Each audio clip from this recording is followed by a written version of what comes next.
Manipur police arrested 7 additional suspects connected to last week's property destruction targeted elected officials, bringing the total arrests to 32 since November 16.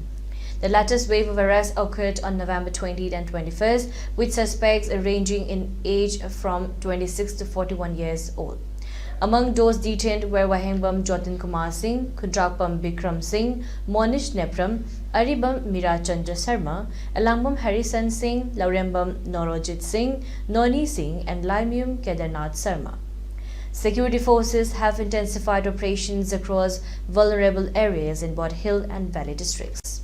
Police established 105 checkpoints and are providing security convoys along National Highways number 37 and 2 to protect essential supply vehicles.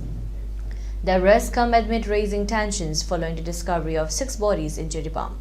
In response, local MLAs passed a resolution demanding central government actions, including reconsiderations of the Armed Forces Special Power Act (AFSPA) and swift operations across militant groups.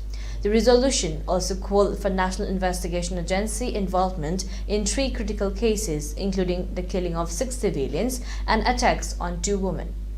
As a precautionary measure, internet services remain suspended in 7 districts while investigations continue. Separately, political tensions escalated as Chief Minister N. Biren Singh responded to criticism from Congress leader P. Chidambaram regarding the state's handling of the crisis, accusing the former minister of being the root cause of the ongoing violence.